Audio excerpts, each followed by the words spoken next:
Assalamualaikum warahmatullahi wabarakatuh. Ini bagian kelima kuliah topologi.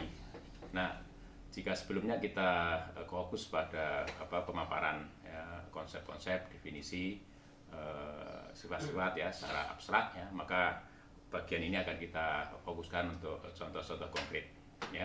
Jadi saya akan coba memaparkan contoh-contoh yang penting ya terkait dengan konsep homeomorfisme ya. Oke, saya mulai dari yang pertama ya. Ini contoh yang pertama ya. Good. Nah, gini, jadi kita tinjau suatu himpunan ya, saya itu sebagai R plus gitu. Ini tidak lain adalah interval ini 0, infinite ya, 0, infinite atau himpunan yang beranggotakan semua bilangan real ya, positif gitu, X lebih besar 0 gitu ya. Nah, kemudian ruang topologis yang kedua, jadi nanti diwarisi dengan dibekali dengan topologi alamiah yang diwarisi dari R ya. Jadi ini saya tulis N, theta N baca ya, topologi alamiah yang diwarisi dari R gitu. Good. Nah, kemudian ruang berikutnya ya, R itu sendiri, ya, ini himpunan yang beranggotakan semua bilangan real gitu ya, atau ditulis seperti ini. Oke, nah ini nanti juga disertai dengan topologi alamiah di R itu. Good, saya akan tuliskan suatu pemetaan ya, jadi V1 dari R plus ya, menuju ke R gitu.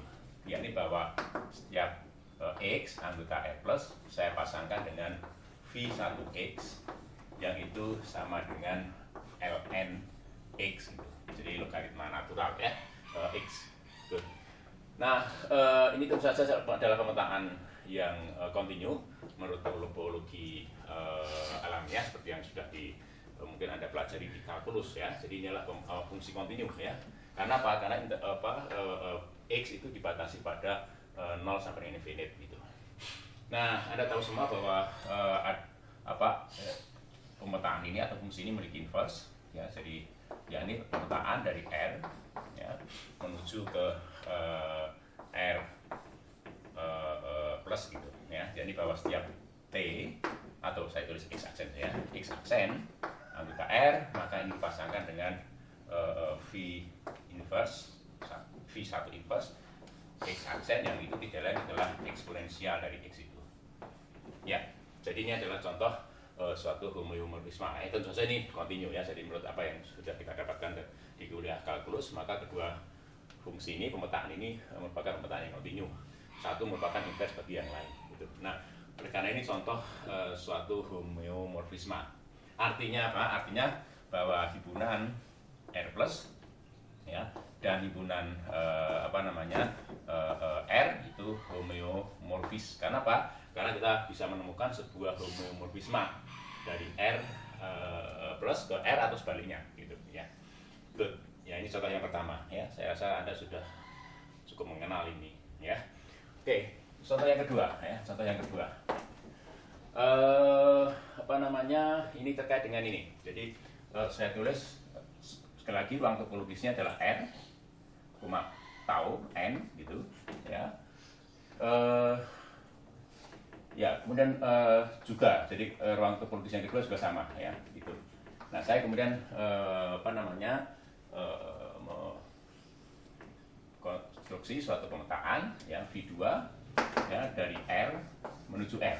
Gitu. Keduanya dibekali dengan didampingi dengan topologi alamiah di masing-masing itu ya. Nah, ini adalah pemetaan X ya, anggota R dipasangkan dengan V2 X ya, yang tidak lain adalah X pangkat 3. Nah, jelas ini merupakan fungsi yang kontinu ya. Oke.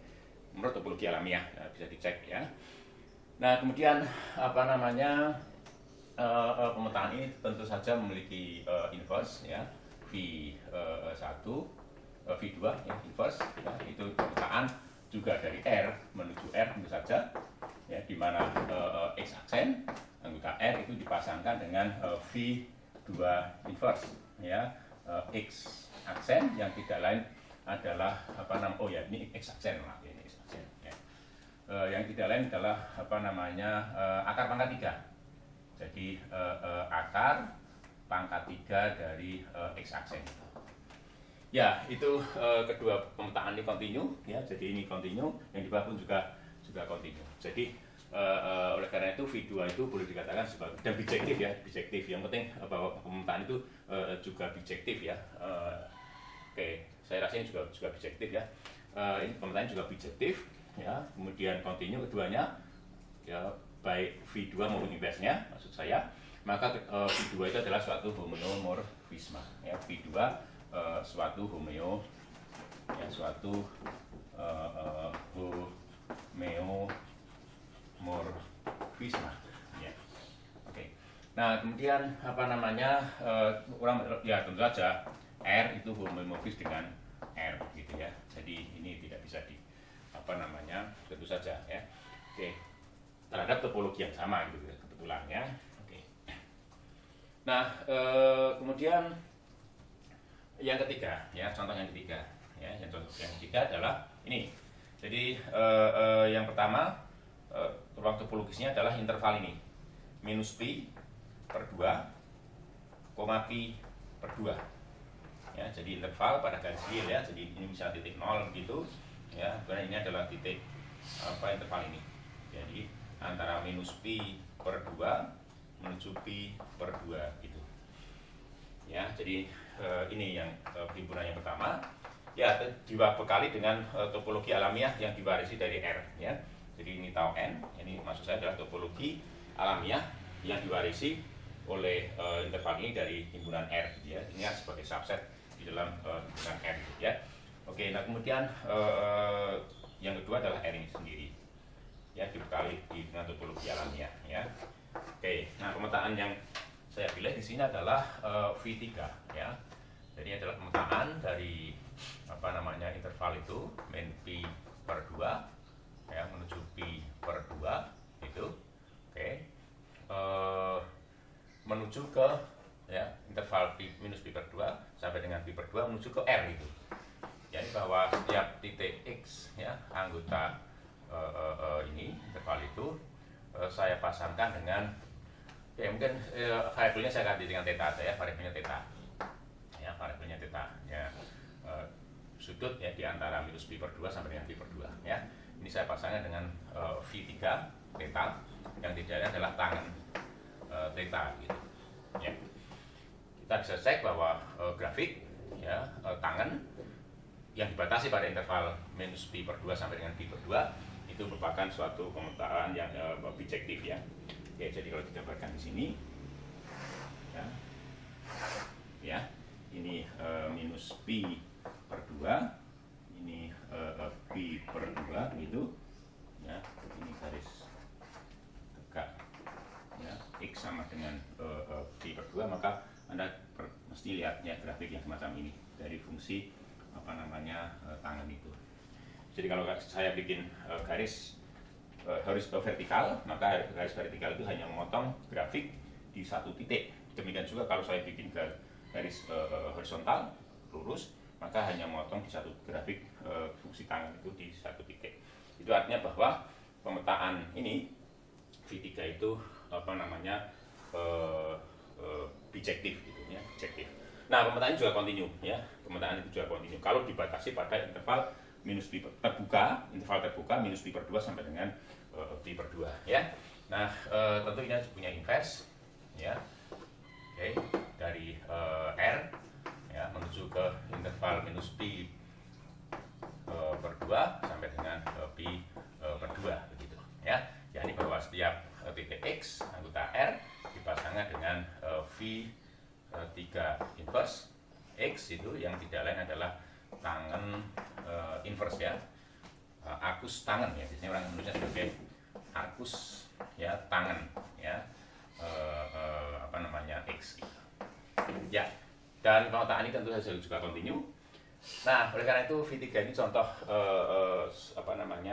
homeomorfisme ya, saya tulis di sini ya. V3 oleh karena itu adalah suatu homeomorfisme gitu. Ya, suatu homeomorfisme. Oke. Nah, Anda bisa tulis oleh karena itu ya interval minus pi per 2, pi per 2 ya itu homeomorfis dengan R pangkat 1 ya. Oke, ini ya penting.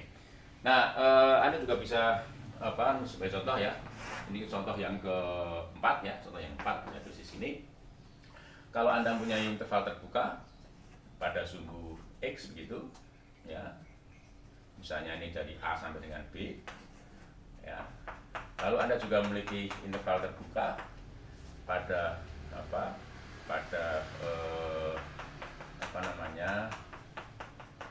sumbu Z maaf ya. Jadi misalnya C, D begitu ya. Nah, maka Anda bisa membuat misalnya ya sebagai contoh ya, Anda bisa membuat garis lurus ya menghubungkan ini. Jadi Anda bisa mengkonstruksi ini ya, tentu saja ya. Ini sana gitu. Nah, Anda bisa menemukan persamaan garis lurus ya. Persamaan garis lurus ini ya. Nah, persamaan garis lurus itu tentu akan menghubungkan antara ini, jadi bisa dilihat sebagai pemetaan katakanlah F itu dari A sampai dengan interval AB sampai menuju ke interval CD gitu. Nah, Anda bisa tunjukkan bahwa pemetaan ini satu-satu bijektif ya, dan kemudian pemetaan saya urutkan aja ya, ini saya tulis sebagai V4 ya. V4 itu adalah pemetaan yang orang menyebutnya sebagai fungsi linier ya, fungsi linier ya. Nah, fungsi ini kontinu ya, memiliki inverse juga kontinu ya. Jadi V4 inverse dari interval CD ya menuju ke interval A, B ya. Saya rasa tidak sulit membuktikan bahwa ini merupakan keduanya itu merupakan fungsi atau pemetaan yang kontinu menurut topologi alamiah ya di CD. Jadi dalam ini ruang topologisnya adalah ini AB, interval AB dan CD dengan menggunakan topologi warisan dari garis real ya R gitu. Nah, ini contoh suatu homeomorfisme gitu ya, sehingga kemudian interval A, B ya itu homeomorfis dengan interval C, D ya.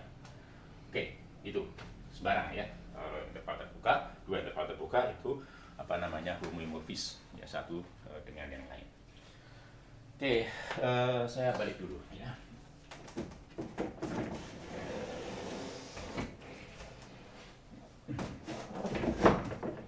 Contoh yang kelima ya, contoh yang kelima. Ya. Contoh kelima ini saya akan mencoba sebagai ruang topologisnya adalah ini himpunan lingkaran ya, lingkaran. Ya, saya coba bikin lingkaran supaya mungkin ya, lingkaran ya. Ini. Jadi lingkaran ini ya akan saya tulis sebagai S1. Ini adalah himpunan yang beranggotakan semua titik X, Z ya, anggota R kuadrat bidang X ya. Sedemikian sehingga X kuadrat plus Y kuadrat itu sama dengan 1. Jadi lingkaran yang berjari-jari satuan gitu ya. Oke, nah kemudian di lingkaran itu saya buang titik ini. Jadi ini titik 1,0 ya. Titik 1,0 itu saya buang ya, sehingga saya punya himpunan ini U gitu ya, misalnya U plus gitu ya. U plus itu atau saya tulis X ya di atas ini. Ini adalah himpunan yang beranggotakan semua titik pada lingkaran S1 itu kecuali titik 1,0 ya. Atau saya tulis seperti ini. S1 ya. Ini.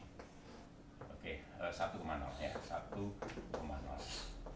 Nah, kalau lingkaran itu dibekali dengan topologi alamiah yang diwarisi dari R kuadrat gitu ya, maka ini adalah himpunan terbuka di S1. Jadi ini adalah himpunan terbuka di S1 itu ya. Oke, jadi mudah sekali menunjukkan bahwa ini merupakan himpunan terbuka di S1 ya. Artinya kita harus menunjukkan ada himpunan terbuka di R kuadrat sehingga ini U ya plus X ini merupakan irisan antara S1 dengan himpunan terbuka itu Ya, ini caranya ya.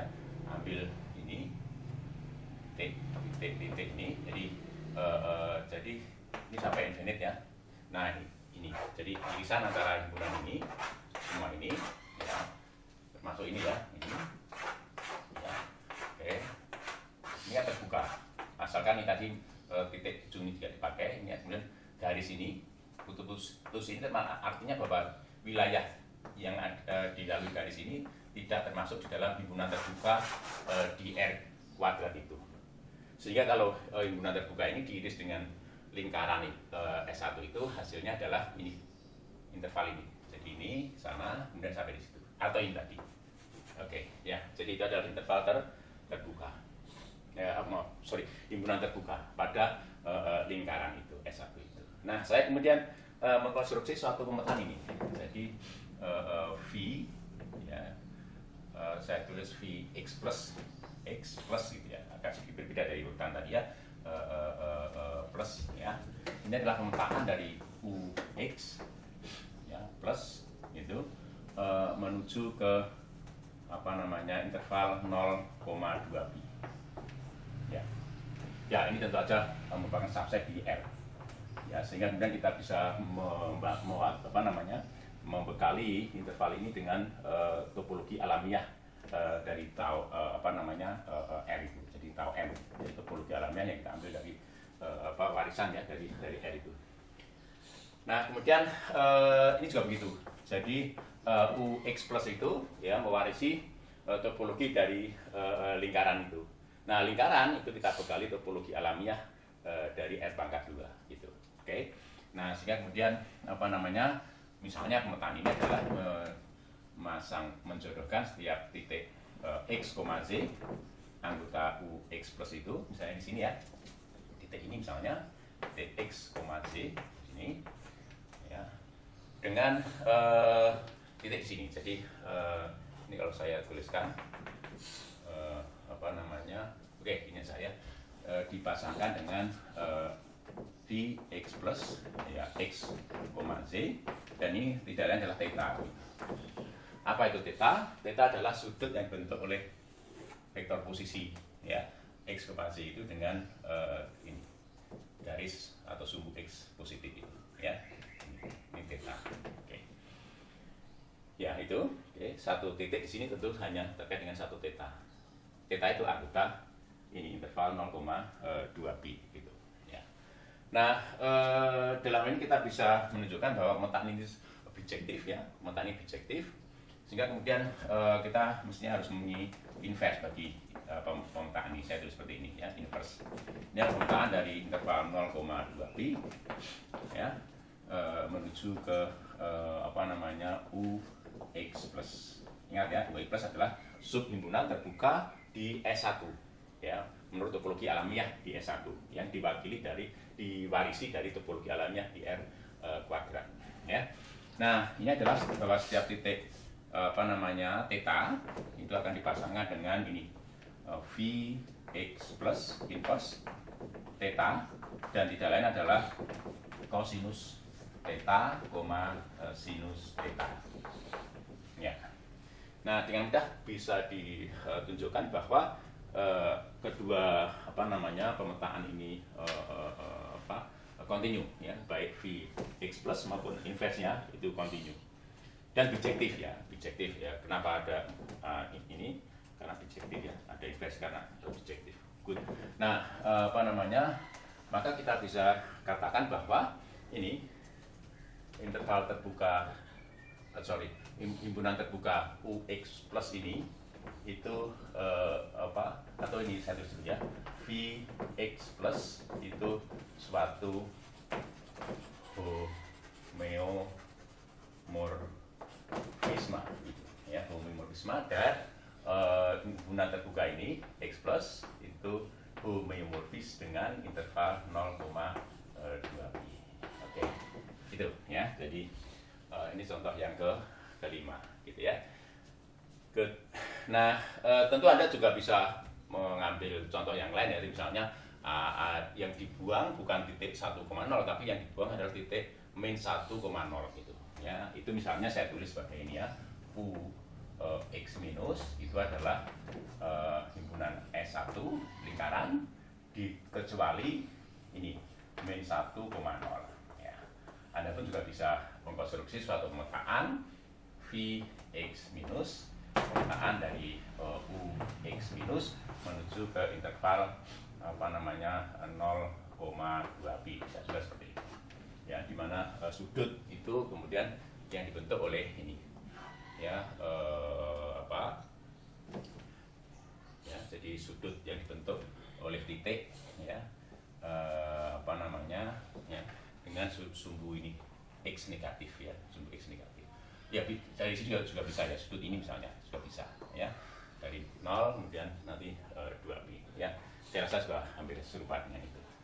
Oke, silahkan ya, nanti digunakan sebagai latihan gitu. Good.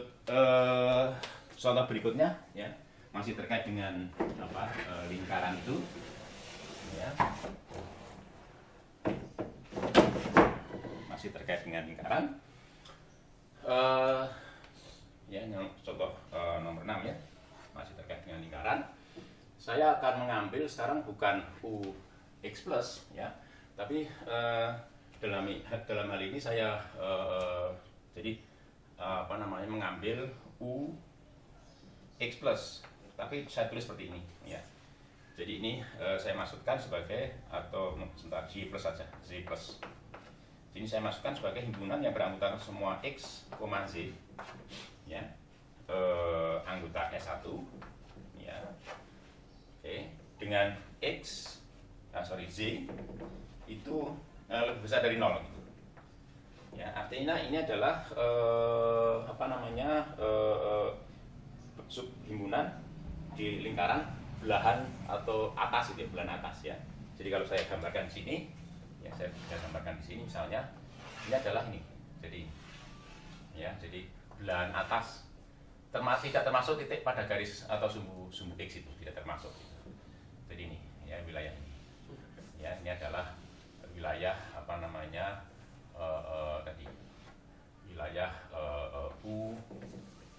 Z plus itu ya, UZ plus. Oke, gitu ya. Ini wilayah ini.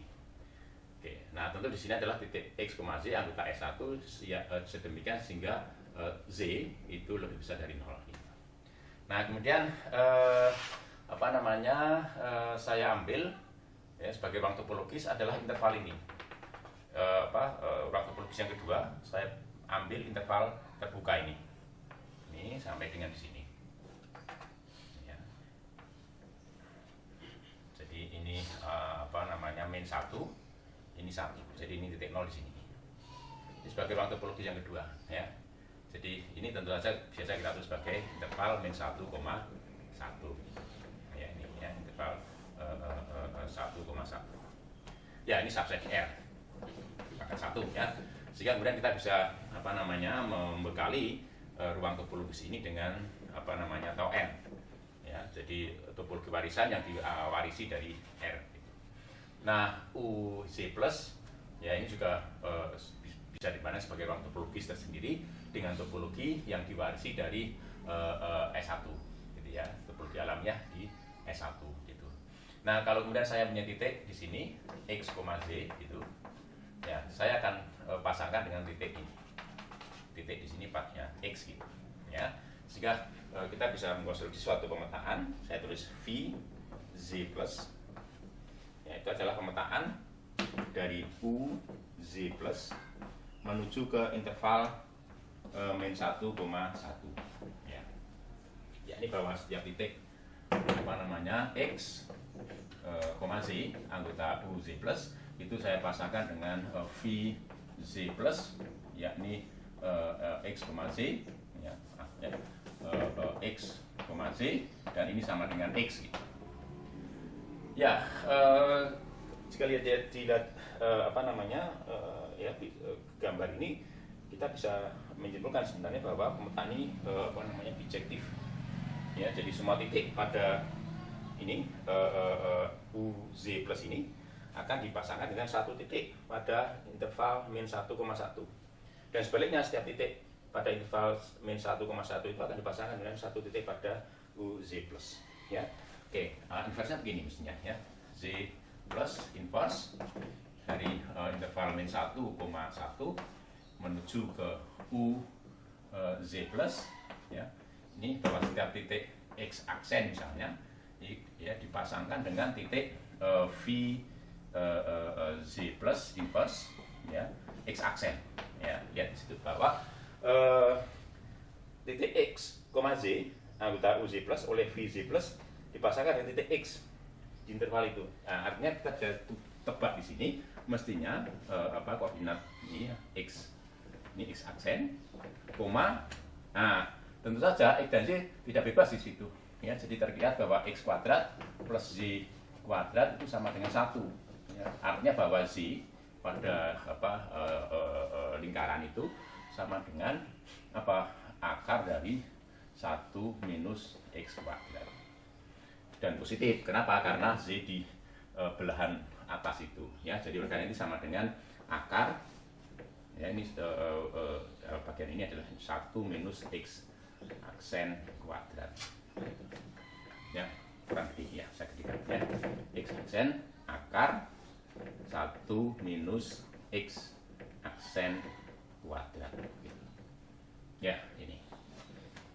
Oke, jadi ini adalah pemetaan inversnya ya. Jadi V Z plus inverse dari titik X aksen dipasangkan dengan titik X aksen koma ini ya. Jadi kalau ada titik X aksen di sini ya, maka titik X aksennya akan dipasangkan pas ini ya dengan titik ya ini ya, titik tadi. Jadi X aksen koma akar 1 minus X aksen kuadrat gitu ya. Oke, nah bisa ditunjukkan dengan mudah bahwa pemetaan ini jelas ya, kontinu, kemudian inversnya juga kontinu. Nah, oleh karena itu VZ plus ini ya, VZ plus ini adalah suatu ya, homeomorfisme ya. Dan U Z plus itu homeomorfis dengan interval min 1,1. Oke.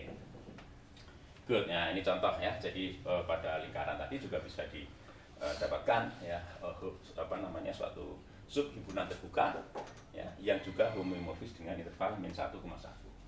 Nah, ini tadi pada lingkaran itu ya seluruh lingkaran kecuali titik 1,0 itu homeomorfis dengan interval 0 sampai dengan 2pi gitu. Oke. Ya, sekarang contoh nomor 7 ya, contoh nomor 7. Ya. Masih pada lingkaran ya. Jadi sebagai ruang topologis adalah S1 gitu ya. Hanya sekarang saya mengambil S1 yang dikurangi dengan titik 0,1 ya. Jadi kalau digambarkan seperti ini ya, digambarkan seperti ini. Ya, saya punya lingkaran itu ya. Tuh. Oh, ini agak kencang ya. Ya. Bisa gambar lingkaran ya. Belum sempurna ya. Sebentar, kalongi ya. Kalongi gambarnya. Harusnya pakai jangka ini ya. Ya sebentar. Ya kalau enggak, dianggap itu lingkaran ya, oke, anggap itu lingkaran ya.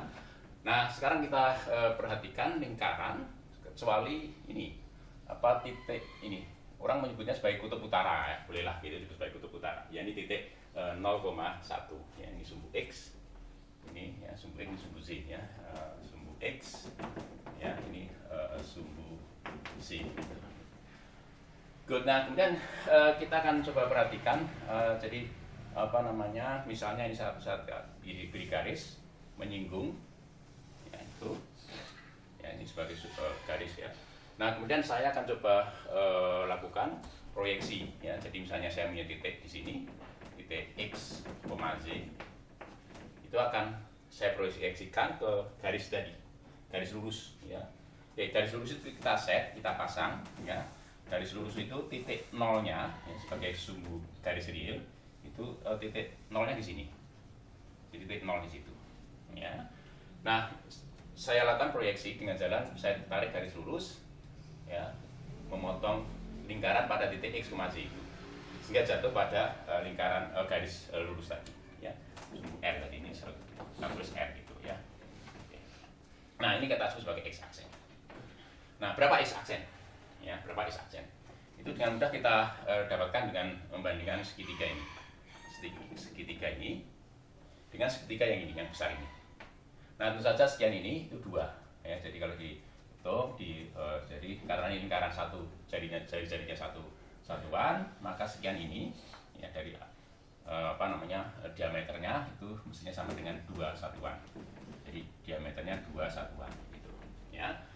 Oke, nah kita coba bandingkan sekarang. Oleh karena itu x aksen, ya, dibandingkan dengan x gitu, ya, x aksen dibandingkan dengan x itu mestinya adalah ini, ya, ini sekian dibandingkan dengan sekian, ya, itu mestinya adalah 2, ya, dibandingkan dengan sekian, ya. Jadi 1 ditambah sekian ini. Nah, karena ini di bawah, ya, z-nya itu kurang dari 0 itu. Oleh karena itu di sini mestinya adalah 1 minus z. Ya, jadi rasio antara x aksen dengan x sekian itu sama dengan rasio antara 2 dengan ini tadi, 1 minus z. Oke, dari situ kita dapatkan bahwa x aksen itu sama dengan 2 dibagi dengan 1 minus z lalu dikalikan dengan x gitu. Ya. Nah, lalu kemudian saya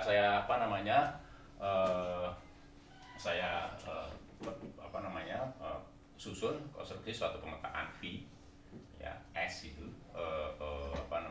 U aja, VU, ya. Jadi ini himpunan ini saya tulis sebagai U, ya, U gitu, ya, UU gitu aja, ya, UU gitu. Ya, jadi pemetaan dari U gitu menuju ke R gitu, ya. Oke. Nah, UU ya itu ada wilayah tadi, lingkaran kecuali kutub utara tanda petik. Ya, itu tentu saja merupakan himpunan terbuka seperti tadi kasus yang barusan kita bicarakan sebelum ini. Ya, jadi lingkaran ini, ya, dikurangi dengan titik 0,1 itu merupakan himpunan terbuka di S1 gitu. Oke. Nah, kemudian akan kita bekali dengan topologi alamiah dari S1. Ya. Kemudian pemetaan ini adalah pemetaan dari x, z anggota UU, ya, menuju ke VU, ya, x, z. Ya, tidak lain adalah x aksen tadi. Ya, ini bahwa ini sama dengan 2x, ya, dibagi dengan 1 minus y. Ya, kita cek bahwa ini merupakan pemetaan yang kontinu, ya. Sebab ketika di sini tidak ada persoalan, ya. Jadi karena selain D sama dengan 1, ya, maka tidak ada persoalan dengan penyebut, ya, sehingga pemetaan itu tentu tidak infinite, ya, sehingga pemetaan ini kontinu, ya, kecuali titik ini, titik z sama dengan 1, ya, di titik 0,1 tadi, ya. Oke, itu kontinu. Itulah kenapa kemudian titik 0,1 kita buang, ya. Oke, nah kemudian orang bisa mengambil inverse dari pemetaan itu, ya. Orang bisa mengambil inverse dari pemetaan itu. Jadi bagaimana mendapatkan inverse-nya? Ini caranya, ya. Dari sini, ya, kita bisa dapatkan bahwa dari situ kita dapatkan bahwa x, ya, itu mestinya sama dengan, ya, x aksen per 2, ya, ini dibawa ke sana duanya, dikalikan dengan 1 minus y gitu. Nah, kalau kedua ruas kita kuadratkan, kita dapatkan x kuadrat itu sama dengan x aksen kuadrat, ya, dibagi 4 gitu, dikalikan dengan 1 minus y kuadrat. Nah, ingat bahwa titik x, z di sini tidak saling bebas. Sini harus berlaku bahwa x kuadrat plus y kuadrat itu sama dengan 1. Jadi dapat bahwa x kuadrat itu sama dengan 1 minus z kuadrat. Ya, jadi sini kemudian kita dapatkan bahwa apa namanya 1 minus z kuadrat, ya, x kuadrat itu sama dengan 1 minus z kuadrat itu sama dengan x aksen ya kuadrat per 4 1 minus z kuadrat. Nah, Anda ingat ini dari sini kita dapatkan apa? 1 minus z ya dikalikan dengan 1 plus z. Oke, gitu. Nah, ini sama dengan x aksen kuadrat per 4 ya 1 minus z kuadrat. Jadi ini bisa dicoret dengan ini ya, kita dapatkan apa namanya 1 plus z ya 1 plus z itu sama dengan x aksen kuadrat per 4 dikalikan 1 minus z. Oke, nah kemudian 4 saya bawa ke sana, x aksen kuadrat saya kalikan dengan itu, sehingga saya dapatkan, saya tulis di sini, jadi bahwa 4 ya ditambah dengan 4z ya, jadi 4 di sini ya 4 kali 4z sama dengan x aksen dikurangi dengan x aksen z ya, ini ya, jadi x aksen saya kalikan dengan itu ya, saya kumpulkan jadi 1 sehingga saya dapatkan 4z ya 4z ya, 4z ya, ditambah dengan x aksen z itu sama dengan x aksen ya, x aksen ini x aksen kuadrat ya, maaf, x aksen kuadrat ya, hampir salah ya, ini aksen kuadrat, ini juga x aksen kuadrat, ini mestinya x aksen kuadrat gitu ya, ini aksen x aksen kuadrat ya dikurangi 4 ya, dikurangi 4 ya. Nah, ruas kiri tentu bisa kita keluarkan ya, z-nya itu, jadi kita ada 4 plus x aksen kuadrat ya, z gitu ya, kemudian ini sama dengan x aksen kuadrat minus 4. Oke, sehingga kemudian dari sini kita dapatkan z. Jadi z itu sama dengan x aksen kuadrat minus 4 dibagi dengan x aksen kuadrat plus 4 ya, ini saya balik, nggak apa-apa ya. Oke, dapatkan ini ya. Nah, bagaimana dengan x ya? X dapatkan dari sini ya, kita ingat tadi bahwa x itu sama dengan itu ya, jadi kita hitung dulu 1 minus z itu mestinya sama dengan 1 minus tadi apa namanya x aksen kuadrat ya minus 4 dibagi dengan x aksen kuadrat plus 4 gitu. Nah, dengan mudah kita tentu ini akan sama dengan apa namanya x aksen kuadrat plus 4 ya dibagi semuanya dengan x aksen kuadrat plus 4 ya, di sini minus x aksen kuadrat plus 4 ya. Semuanya sama dengan 8 per ya x aksen kuadrat plus 4. Oke.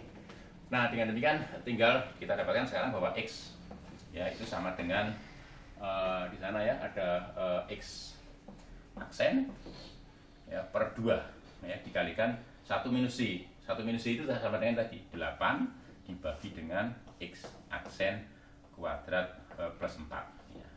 Jadi ini bisa dicoret ya, dapat 4 di sini hilang.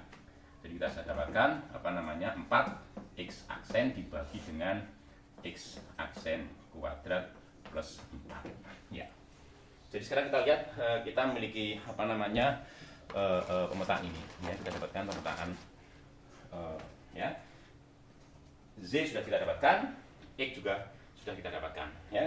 Jadi artinya bahwa inverse dari VU ya, jadi inverse dari VU ya, VU inverse itu pemetaan dari R ya menuju ke apa tadi UU gitu ya, dimana titik x ya, titik apa namanya x aksen anggota R itu tadi ya, ini misalnya dipasangkan dengan ini ya, jadi dibawa ke V-1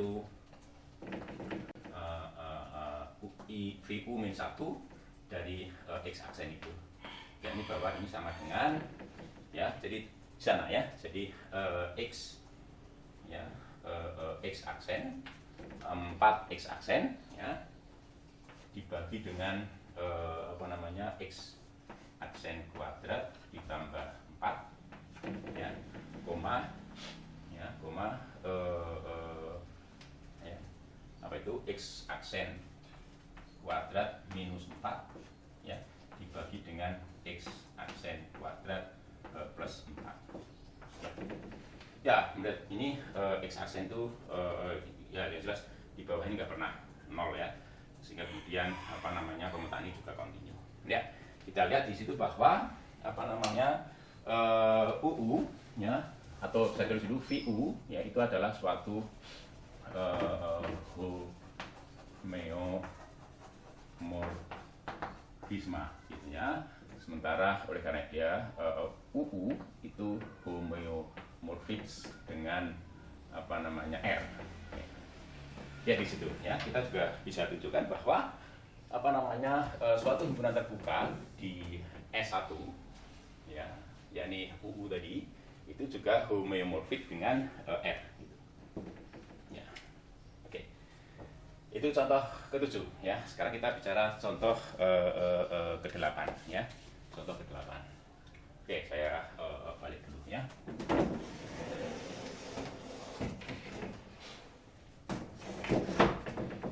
Contoh ke-8 menyangkut permukaan bola ya, 2 dimensi ya. Oke, jadi ini misalnya ya, ada permukaan bola itu 2 dimensi ya.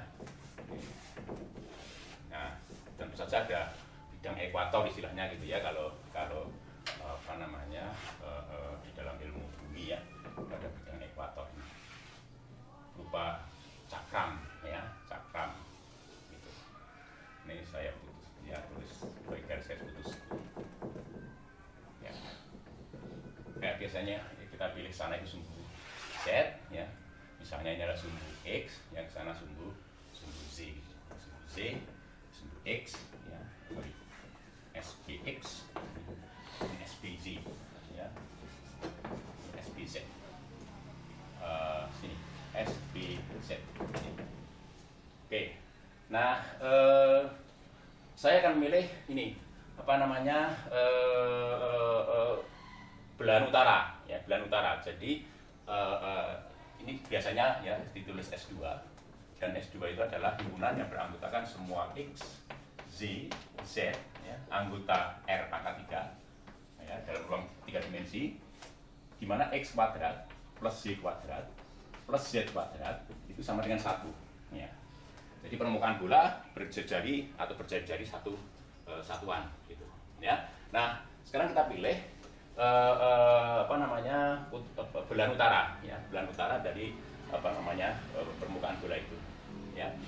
Jadi misalnya ini, jadi saya tulis nanti sebagai S seperti tadi ya, SU ya, belahan utara ya. SU itu artinya belahan utara ya.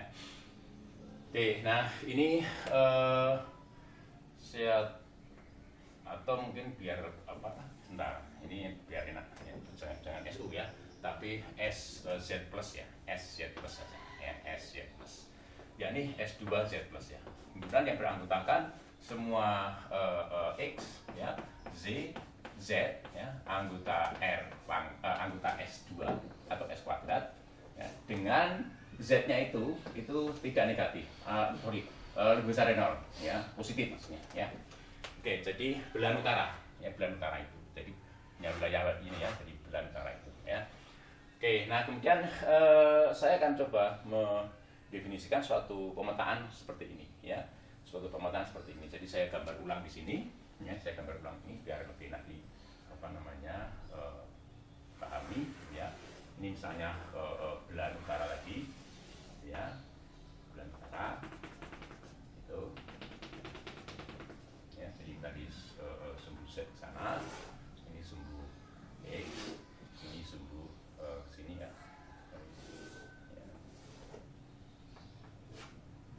Ini sumbu C ke sana ya.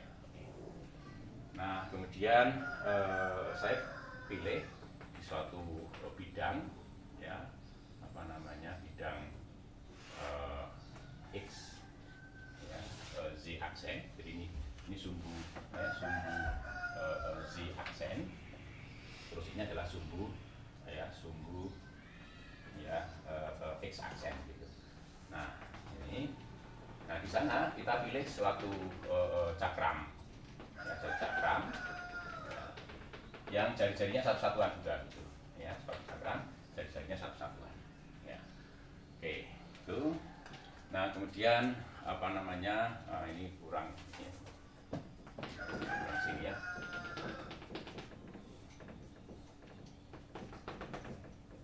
Ya gitu. Good, ini saya hapus. Nah gini ya, apa namanya, kita misalnya ya ada titik ya pada permukaan bola di belahan utara itu, misalnya titik x, z, z gitu. Ya.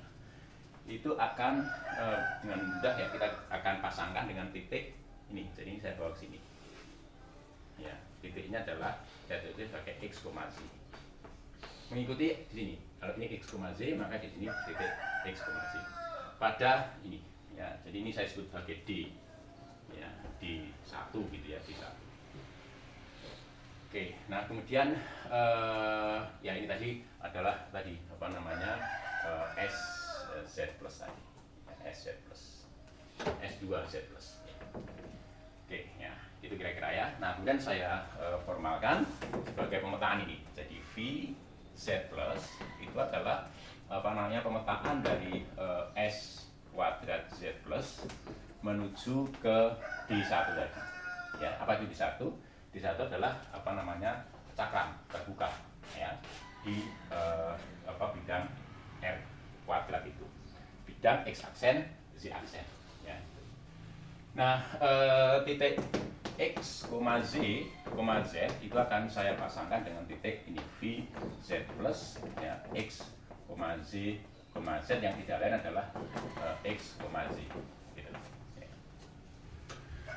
Good, ya. Nah tentu saja apa namanya pemetaan ini adalah pemetaan yang domainnya seluruh permukaan apa namanya SZ kuadrat itu, seluruh wilayah SZ kuadrat itu, range-nya itu seluruh D gitu. Orang bisa dengan mudah ya menuju dari itu. Setiap titik pada SZ plus itu selalu akan memilih pasangan di sini.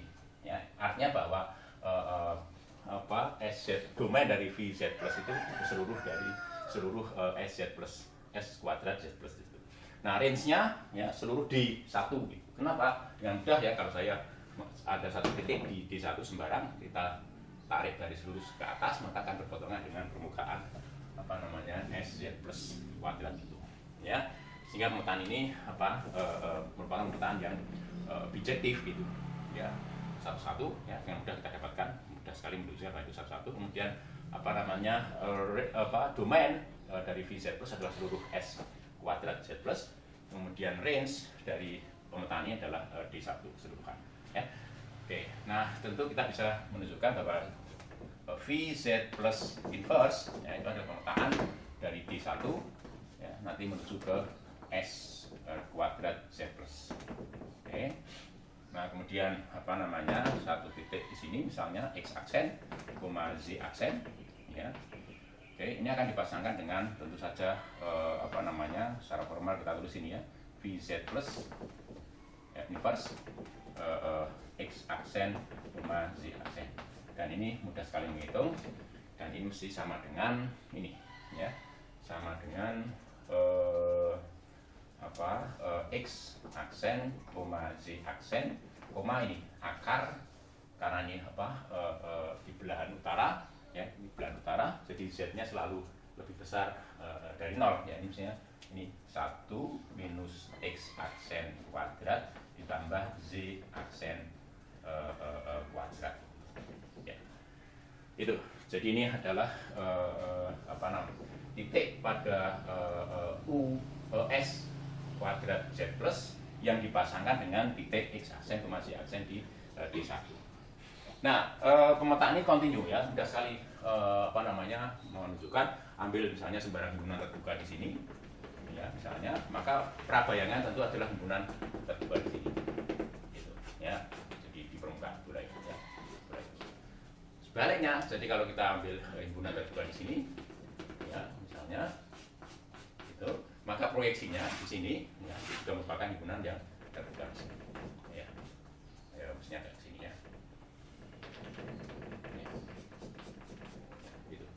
Ya, jadi ini continue, ya invest VZ plus invest itu continue, lalu VZ plus juga continue. Oke, oleh karena itu juga merupakan suatu homeomorfisme ya dari S kuadrat Z plus menuju ke D1 ya.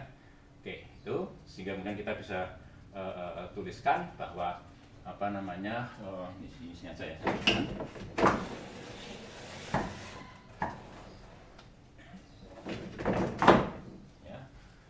V Z plus itu suatu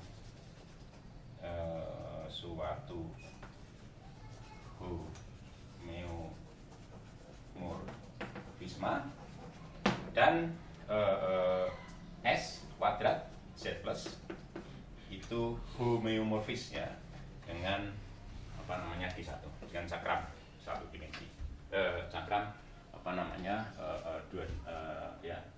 satu dimensi ya, ini cakram satu dimensi, parameternya seperti itu. Suatu wilayah pada bidang XY yang dibatasi oleh apa namanya lingkaran gitu ya. Ya, jika ini tadi contoh ke-8 ya, sekarang kita bicarakan contoh ke-9 ya. Saya tulis di sini aja ya, contoh ke-9. Nah, contoh ke-9 ini masih menyangkut permukaan bola itu ya, masih menyangkut permukaan bola itu.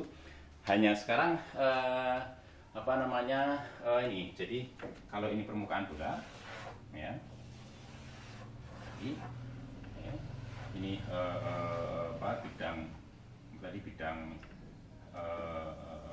ekuatorial itu gitu ya. Ini bidang ekuatorial itu ya. Nah kemudian saya letakkan sebuah bidang datar ya sana ya, bidang datar di sana ya, ini katakanlah sumbu X gitu, ke sana di sumbu Z ya, ya ke sana sumbu Z. Oke ya. Atau sebaliknya ini sumbu X gitu apa, kemudian yang ini tadi apa namanya sumbu Z nya di sini, X aksen Z aksen. Nah ini di bola sendiri ya seperti tadi ya, jadi ini juga itu, ini sumbu apa namanya X ya, ini sumbu Z, nah ini sumbu Z gitu, sumbu Z gitu.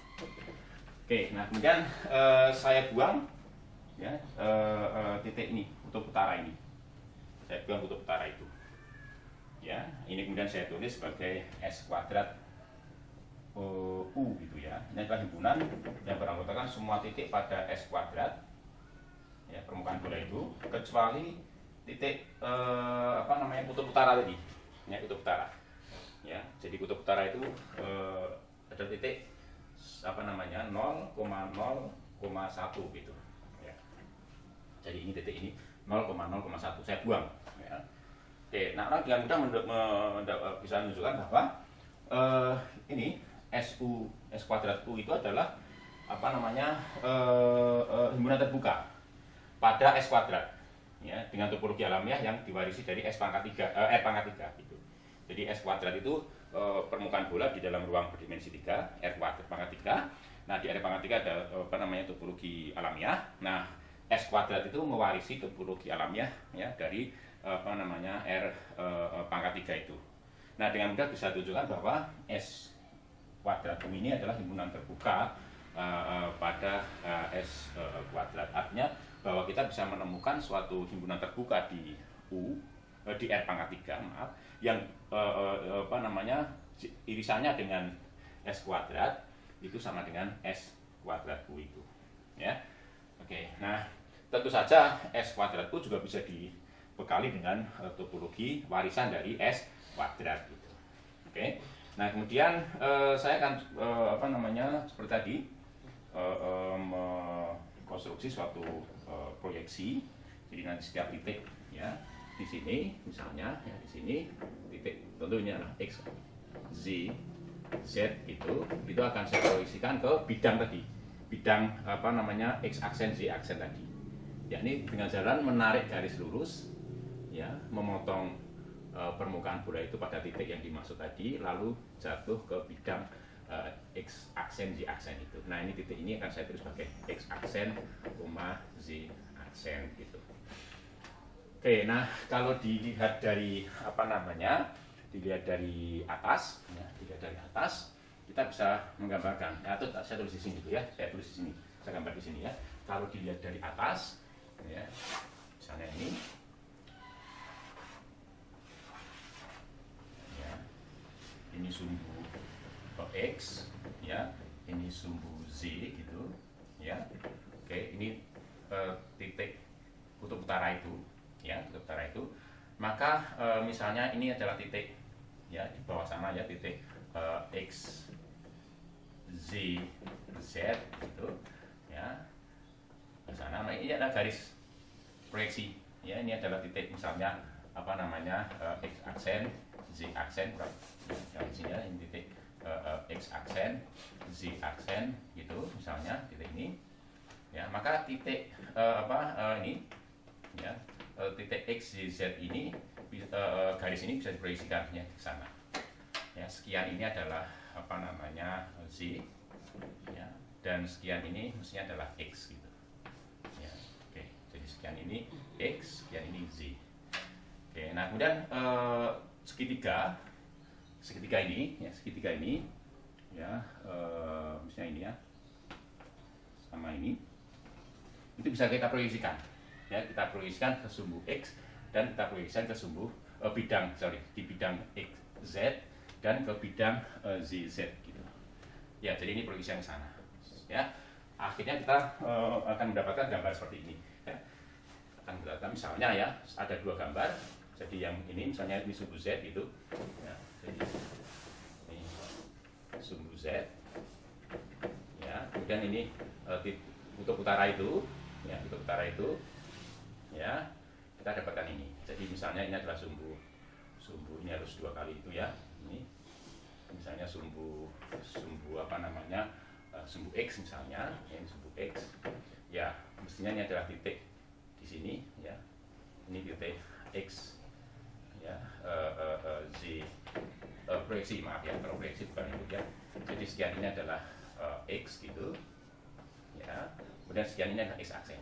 Jadi sekian ini nanti adalah X aksen, ya, ya, sekian ini dua, ya, jadi kalau ini dari sini ke sini, ya, ini mestinya adalah dua satuan, ya, dua satuan. Tuh, oke, demikian juga nanti di apa namanya kalau ini sumbu Z, ini sumbu Z itu, ya, oke,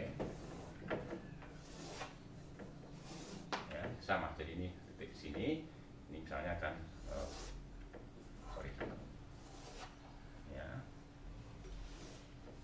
sekiannya adalah Z aksen, kemudian sekiannya adalah Z, ya, gitu.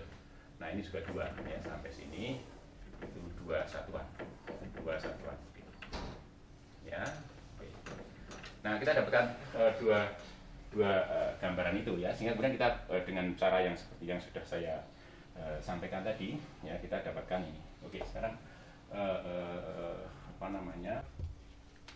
Ya, sekarang kita apa namanya cari ya bagaimana X aksen dan Y aksen didapatkan. Ya, saya rasa tidak sulit ya mendapatkan X aksen dan Y aksen. Untuk X aksen kita menggunakan gambar yang sebelah kiri, ya, sebelah kiri. Untuk Z aksen kita akan menggunakan sebelah kanan, ya. Nah, kita juga menggunakan rasio tentu saja. Jadi X aksen, ya, dibagi dengan X, ya. Jadi X aksen dibagi dengan X, ya, mestinya akan sama dengan 2 ini, ya, 2 dibagi dengan ini. Jadi sekian ini, sekiannya adalah Z min 1, ya, sorry, 1 minus Z, ya, itu sama dengan 1 minus Z. Oke, ya, ini kurang klik ya, 1 minus Z gitu. Ya, oke. Nah, oleh karena itu dari sini kita akan mendapatkan bahwa X aksen itu sama dengan 2 per 1 minus Z dikalikan dengan X gitu. Nah, dari gambar yang sebelah kanan kita dapatkan X Z aksen dibagi dengan Z, ya, Z aksen dibagi dengan Z, ya, itu akan sama dengan 2 dibagi dengan 1 minus Z, ya, 1 minus Z.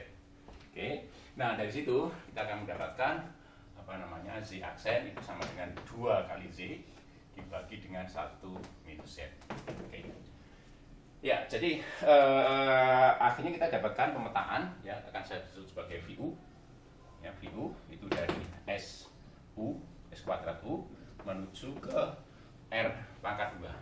R pangkat 2. Ya, ini bahwa setiap titik X, Z, Z itu akan saya pasangkan dengan titik V, U, ya, X, Z, Z, dan itu sama dengan ini tadi, ya, X aksen, Y aksen. Jadi kalau saya tulis ini sama dengan 2X, ya, dibagi dengan 1 minus Z,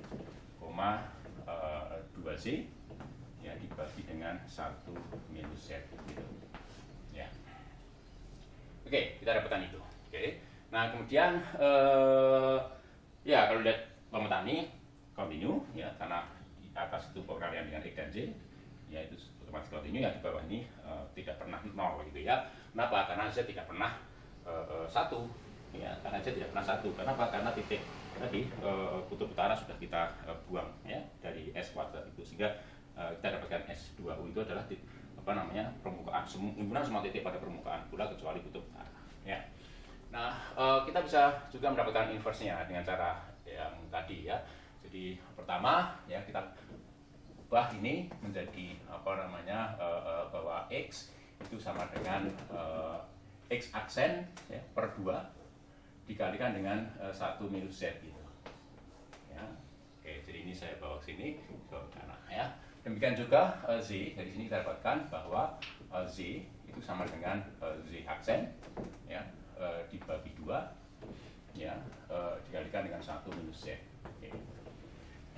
Nah, dari situ kemudian kita kuadratkan, ya. Jadi kita dapatkan bahwa dari sini, ya, kita dapatkan ini misalnya ini, ya, itu seperti ini, ya. Kita dapatkan bahwa X kuadrat, ya, itu sama dengan X aksen kuadrat dibagi dengan 4, ya, dikalikan 1 minus Z dikuadratkan, ya. Kemudian yang ini juga sama, jadi dapatkan, kalau dikuadratkan dapatkan Z kuadrat itu sama dengan Z aksen kuadrat per 4 dikalikan 1 minus Z dikuadratkan.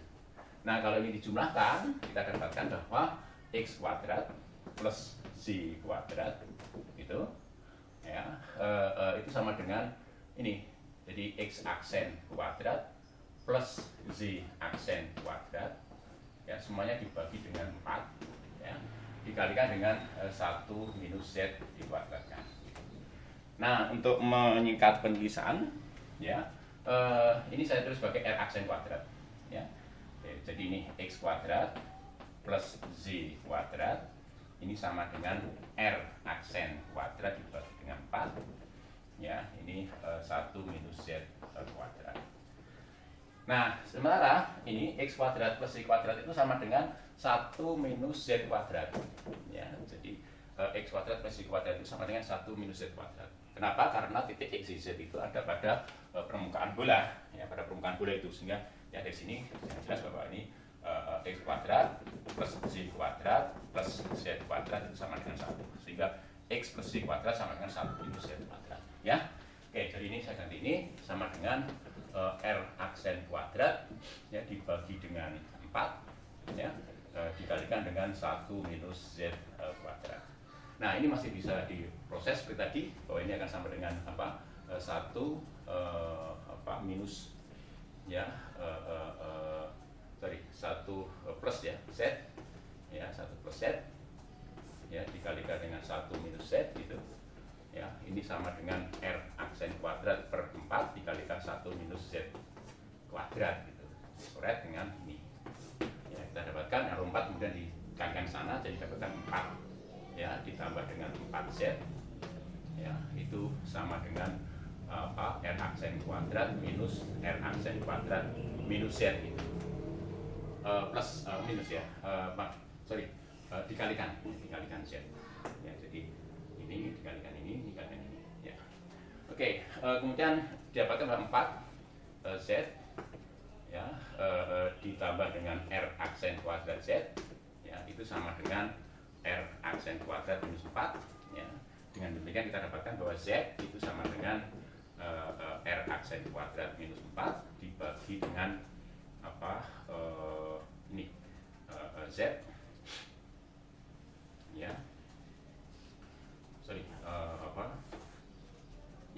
R aksen kuadrat plus 4. Jadi ini saya keluarkan Z-nya ya. Dapatan ini, jadi kita sudah mendapatkan Z, otomatis kita nanti bisa menghitung X aksen dan Z X dan Z ya. Oke, itu saya lakukan di sini. Oke.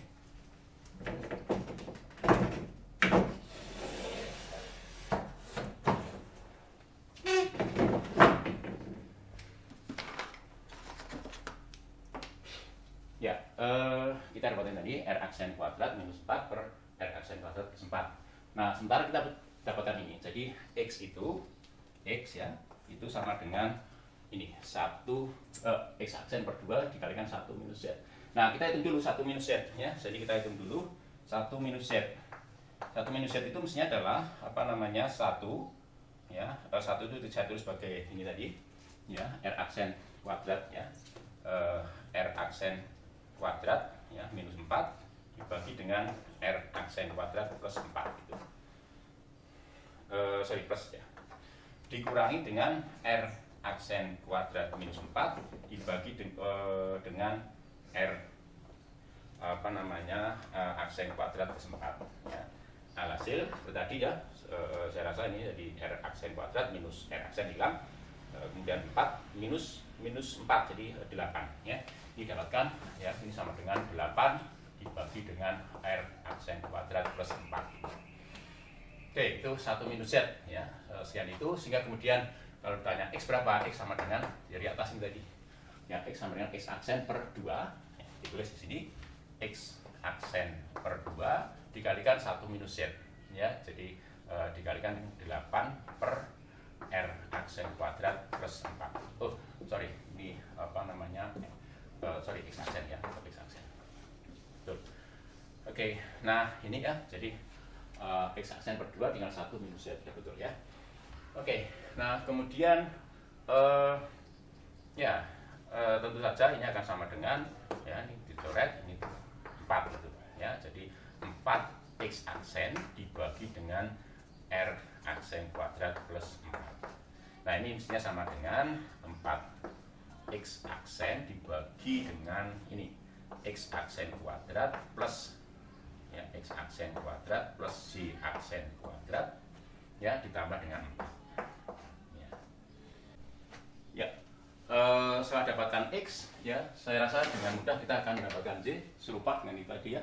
Jadi tinggal mengalihkan ini tadi. Jadi Z ya mestinya sama dengan Z aksen ya per 2 dikalikan 1 minus Z ya. Kita sudah punya ungkapan 1 minus Z di situ. Jadi ini 8 ya, dibagi dengan R aksen kuadrat ya, ditambah dengan 4 ya, ini. Oke, nah ini coret tinggal 4 ya. Jadi Z itu kita, untuk Z ya kita dapatkan ya satu sininya saja Z sama dengan 4 ya, Z aksen dibagi dengan R aksen kuadrat itu saya terjemahkan X aksen kuadrat ditambah Z aksen kuadrat yang ditambah dengan 4 gitu. Oke, nah kita dapatkan ungkapan ini, sehingga kemudian dari situ kita bisa mendapatkan pemetaan invers bagi VU tadi ya. Jadi pemetaan dari R kuadrat ya menuju ke S kuadrat U. Ya, ini bahwa setiap titik ya X aksen, Z aksen ya anggota R kuadrat dipasangkan dengan VU inverse dari X aksen Z aksen gitu ya. Yang tidak lain adalah saya tulis di sini ya, yang tidak lain adalah ini ya, secara ya kita tulis itu dulu, di mana biar lebih singkat ya. Jadi VU inverse X aksen, Z aksen itu sama dengan ini ya. Jadi mulai dari X itu sama dengan 4 X aksen dibagi dengan X aksen kuadrat ditambah Z aksen kuadrat plus 4 itu ya. Kemudian koma ya 4 Z aksen, ini biar cukup tempatnya ya. Jadi saya tulis di sini apa? Nah, saya tulis sedikit. Ya, cukup tempatnya ya. Di mana apa namanya ini tadi V inverse U inverse dari X aksen, Z aksen itu sama dengan ya 4 X aksen dibagi dengan apa namanya X aksen kuadrat ditambah Z aksen kuadrat plus 4 itu ya. Kemudian koma ya 4 Z aksen dibagi dengan nih X aksen kuadrat ditambah Z aksen kuadrat ditambah 4 gitu ya. Koma terakhir ini tadi ya. Jadi ada R aksen itu bisa saya tuliskan sebagai apa namanya X aksen kuadrat ditambah dengan Z aksen kuadrat minus 4 ya dibagi dengan R aksen kuadrat, ini X aksen kuadrat ya. Jadi ini X aksen kuadrat ya ditambah dengan Z aksen kuadrat ya, kemudian dikurangi ditambah dengan 4 ya. Jadi X aksen kuadrat ditambah Z aksen kuadrat minus 4 dibagi dengan X kuadrat aksen kuadrat ditambah Z aksen kuadrat ditambah 4 ya, gini. Jadi saya rasa ini adalah apa namanya inverse dari apa namanya pemetaan VU itu ya. Jadi setiap titik X aksen, Z aksen dipasangkan dengan titik ini ya, anggota S kuadrat U. Oke. Nah, apa namanya bisa dicek dengan mudah ya, karena X aksen dan Z aksen kuadrat yang apa namanya penyebutnya untuk masing-masing ketiga bagian itu tidak pernah 0 karena tidak pernah 4, tidak pernah min 4 ya, karena kuadrat ya. Maka kemudian bisa dikatakan bahwa dan pembilangnya itu semuanya adalah apa kuadrat ataupun linear ya, pangkat 1 ya, maka ini pemetaan yang kontinu ya, pemetaan yang kontinu. Jadi dengan demikian kita bisa katakan bahwa inverse bagi V U itu juga kontinu. Good. Jadi oleh karena itu kesimpulannya di sini ya, jadi VU ya dari S U kuadrat menuju ke ke R ya pangkat 2 ya, itu suatu homeomorfisme ya, suatu homeomorfisme. Oke, nah kemudian apa namanya oleh karena itu SU kuadrat itu homeomorfis dengan R pangkat 2. Oke, nah ini contoh ya ke-8 tadi. Jadi apa namanya kita bisa mendapatkan ya bahwa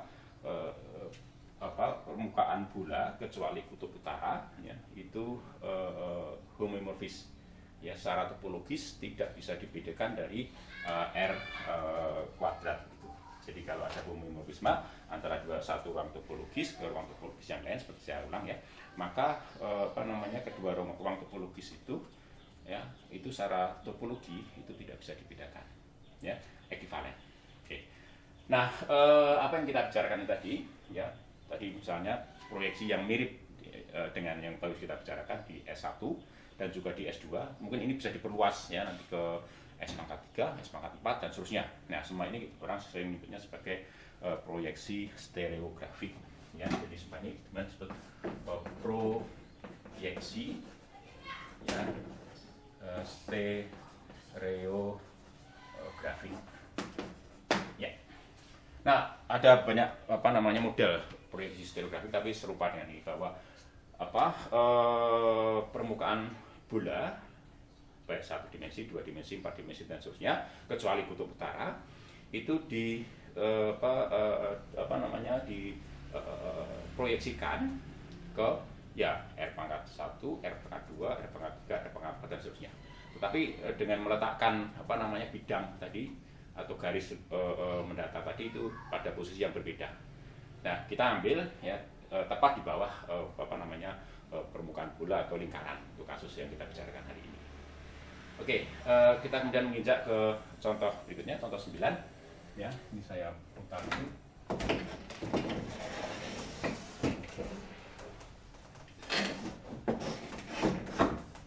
Di dalam contoh 9 ini kita akan membicarakan sesuatu yang mungkin abstrak gitu. Ya, sesuatu yang abstrak ya. Saya tinjau suatu ruang R pangkat n plus 1. Ya, ini adalah himpunan yang beranggotakan semua n plus 1 barisan ya, yang bersukukan n plus 1 bilangan real. Ya, jadi saya tulis x1, x2, x3 dan seterusnya sampai dengan xn. Ya, dengan xi atau x1, x2 sampai dengan xn itu adalah bilangan-bilangan real gitu. Ya, jadi himpunan yang beranggotakan semua barisan ya yang bersukukan n buah bilangan real gitu. Ini n plus 1, maaf ya, jadi mestinya n plus 1. Ya, karena tadi n pangkat n plus 1. Oke, maaf ya. Itu. Nah, kemudian di dalam himpunan ini tentu ada titik 0 ya. Jadi di situ ada titik O ya. Ini ada titik 0,0,0 dan sebanyak n gitu. Jadi ini tentu adalah anggota R pangkat n plus 1. Oke, yang jadi pokok perhatian kita adalah himpunan ini. Jadi R pangkat n plus 1 saya kurangi dengan O itu. Ya, jadi titik pangkal itu saya buang dari ruang R pangkat n plus 1 itu. Oke, nah kemudian saya rumuskan di dalam ruang ini suatu relasi ekivalen. Ya, jadi begini, x1, x2 ya, sampai dengan xn plus 1 ya, itu saya katakan ekivalen dengan x aksen 1, x aksen 2 sampai dengan x aksen n plus 1 gitu ya. Jika terdapat ya, ada ya alfa anggota R suatu bilangan real gitu ya, suatu bilangan real ya, sedemikian sehingga ya,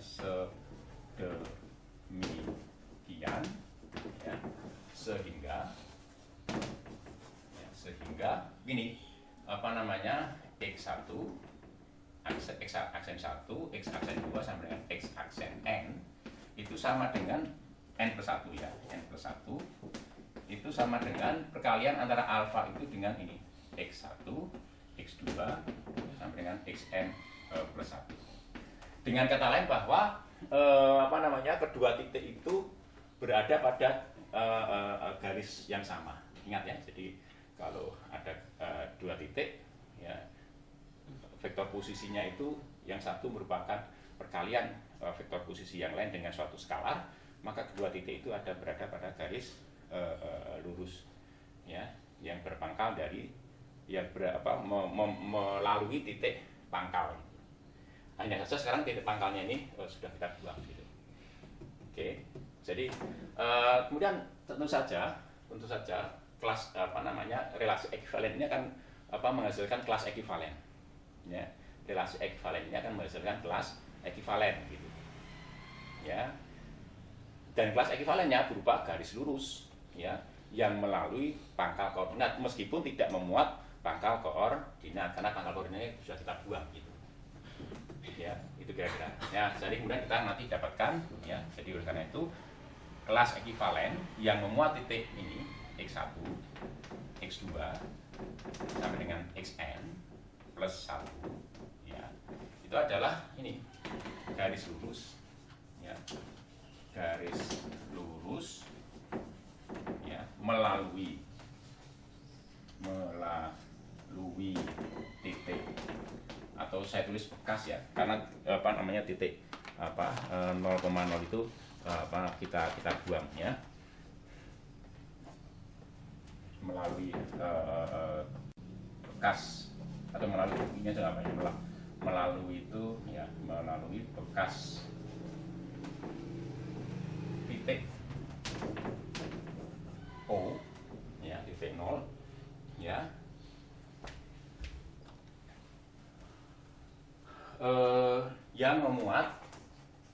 yang memuat titik ini x1, x2 sampai dengan xn plus 1 ya. Sekali lagi, kelas ekivalen yang memuat titik ini ya, x1, x2 sampai dengan xn plus 1 di ruang ini, itu adalah garis lurus ya, melalui bekas ya, melalui bekas titik pangkal, titik O, yang memuat titik ya, misal berbagai dan ya, memuat titik ini tadi ya, gitu kira-kira ya. Itu adalah kelas ekivalen itu ya. Kalau saya gambarkan ini ya, biar lebih mudah ya, ini misalnya dibayangkan ini ini jadi R pangkat N plus 1 tadi ya, ini ruang jadi ya boleh misalkan suhu X1, X2, X3 harusnya sampai dengan Xn plus 1 tadi. Nah ini kita buang, jadi pangkal koordinat kita buang, jadi titik O itu kita buang ya. Nah misalnya di sini ada titik itu X1 sampai dengan Xn plus 1 gitu ya, maka kelas ekivalen yang memuat titik X1 itu tadi berdasarkan relasi ekivalen yang saya bicarakan tadi, ini adalah garis lurus yang melalui bekas titik O tadi, titik pangkal itu sana memuat titik itu ya, jadi ini adalah kelas ekivalen tadi. Oke, gitu. Nah dari situ kemudian kita bisa mengkonstruksi suatu himpunan ya, tentu saja kita bisa mengkonstruksi suatu himpunan itu saya tulis ini R ya, P pangkat N ya, RPN ya. Jadi ini adalah itu tadi R pangkat N plus 1 ya, dikurangi dengan U tadi ya, per relasi ekivalen. Jadi ruang Quotient ya, ini himpunan yang beranggotakan semua kelas ekivalen tadi ya. Jadi saya tulis, jadi ini tidak lain adalah himpunan ya, himpunan yang beranggotakan semua ya, semua kelas ekivalen ya, di ya, R pangkat N plus 1 ya, minus 0 ya, relatif ya terhadap ya, atau relatif ya, terhadap ya, relasi ekivalen yang dipilihkan di sini tadi. Atau dengan kata lain bahwa ini adalah himpunan yang beranggotakan semua garis-garis yang melalui bekas pangkal koordinat itu ya. Jadi ini himpunan yang beranggotakan semua garis-garis lurus yang melalui pangkal koordinat, bekas pangkal koordinat tadi. Jadi sekarang kita memiliki suatu himpunan yang anggotanya itu garis-garis ya.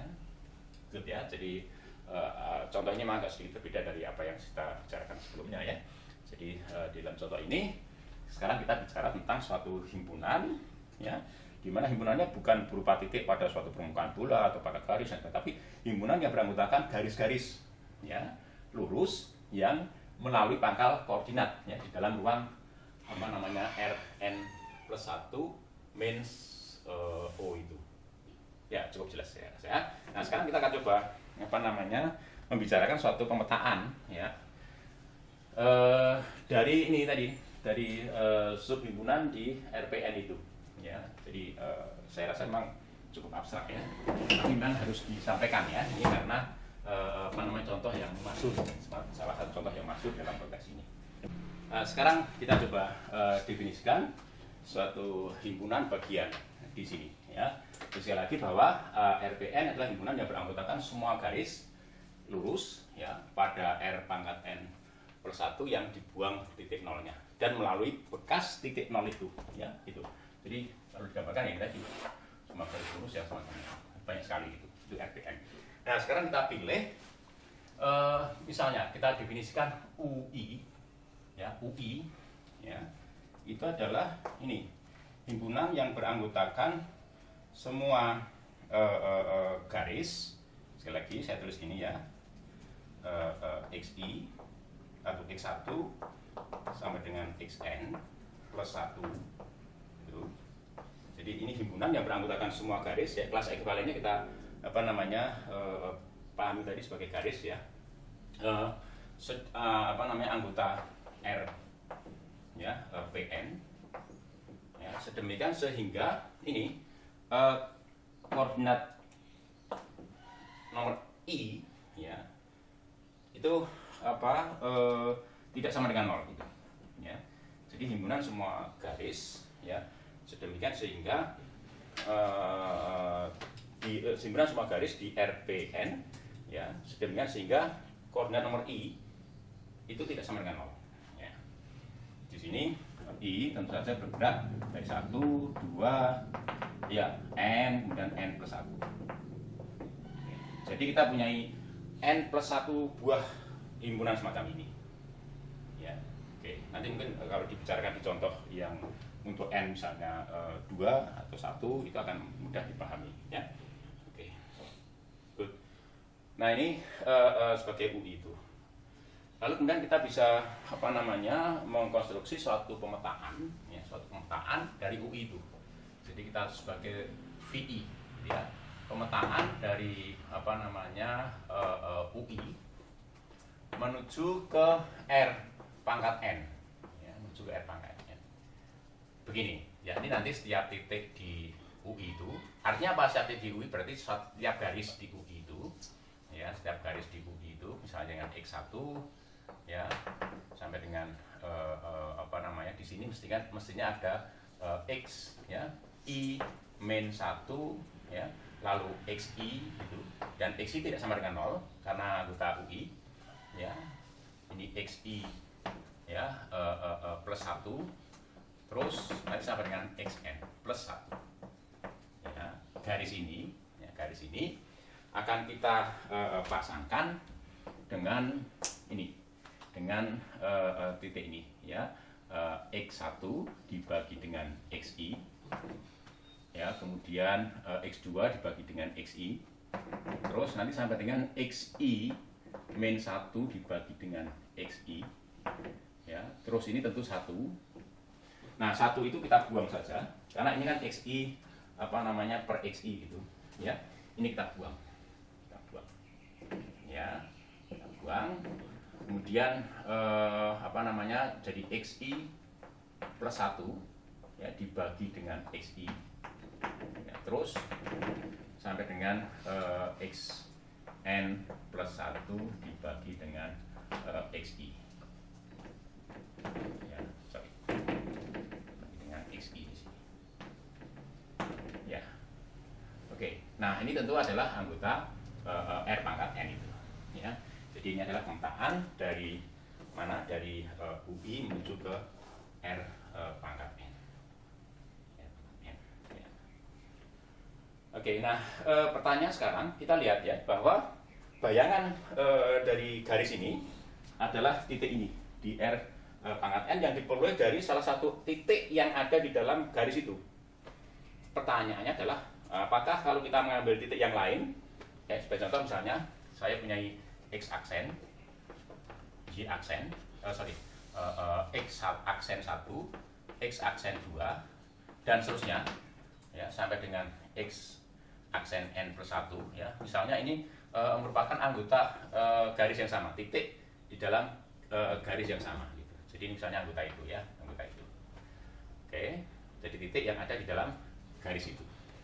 Apakah kemudian dengan cara menghitung ini ya, tentu kalau kita menggunakan cara menghitung ini ya kita dapatkan ini. Jadi misalnya nih dari sini kita dapatkan ya, untuk menghitung itu misalnya ini adalah X aksen 1 per X aksen I ya, X aksen 2 per X aksen I, terus ya nanti sampai dengan X aksen I min 1 per X aksen I ya, X aksen I plus 1 per X aksen I ya terus ya, nanti sampai dengan x aksen n plus 1 dibagi dengan x aksen i. Ya, pertanyaannya apakah ini akan sama dengan ini ya. Jadi pertanyaannya apakah ini akan sama gitu. Kalau tidak sama, maka pemetaan ini dikatakan tidak well defined gitu. Artinya kita bicara memetakan sebuah garis dengan sebuah titik di R pangkat n. Nah, dengan menghitungnya dengan cara mengambil salah satu titik pada garis itu. Ya. Nah, ternyata kalau kita ambil titik yang lain pada garis itu, ternyata hasilnya berbeda gitu. Itu kalau tidak sama. Nah, kalau sama, maka artinya bahwa penghitungan titik ini di dalam mendapatkan hasil titik ini itu tidak bergantung pada pengambilan titik yang ada pada garis itu. Garis titik manapun pada garis itu akan menghasilkan nilai yang sama di sana. Ya, oleh karena itu kemudian harus dibuktikan bahwa pemetaan ini well defined gitu.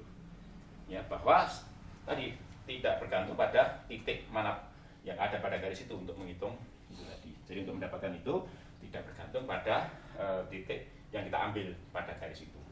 Karena kita akan menjodohkan sebuah garis dengan suatu titik di R pangkat n, di mana untuk menghitung atau menentukan titik pasangan dari garis itu kita menggunakan salah satu dari titik yang ada pada garis itu. Oke, good. Begini ya. Misalkan memang ini betul-betul merupakan titik yang ada pada garis itu, berbeda dari titik ini ya. Oke. Nah, oleh karena itu kemudian tentu saja ya jika ini x aksen 1 sampai dengan x aksen n ya dan x1 sampai dengan x n ya plus 1, sorry mesti plus 1 ya,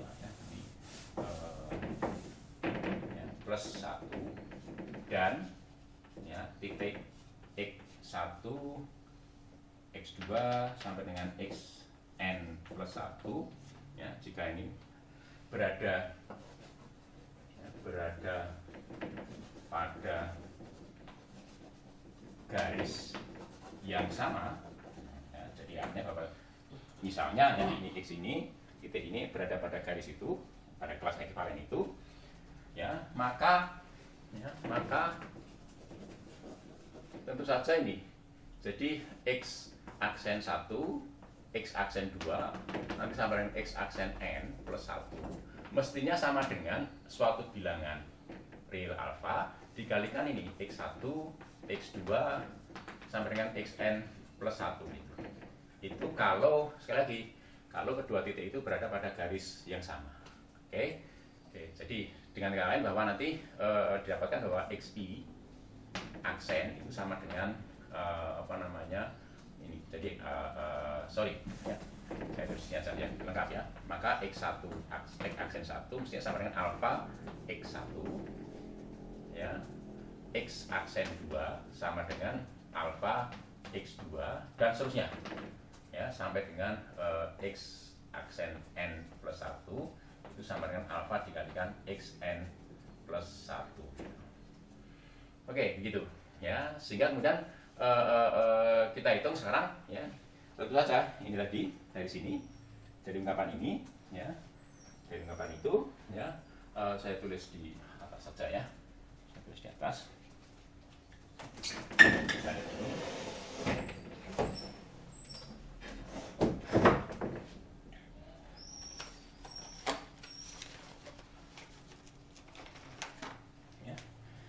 Oke, dari sini ya kita dapatkan bahwa ini jadi x aksen 1 per xi ya, x aksen 2 per xi, x aksen i, maaf pakai aksen ya, dan seterusnya sampai dengan x aksen i min 1 per xi, x aksen i, koma x aksen i plus 1 per x aksen i, terus ya sampai dengan x aksen n plus 1 per x aksen i ya, ini mestinya sama dengan kita masukkan ini tadi ya, mestinya sama dengan apa, atau saya tulis ini biar mirip tempat ya, jadi sama dengan ya x alfa dikalikan X1 per alfa dikalikan XI.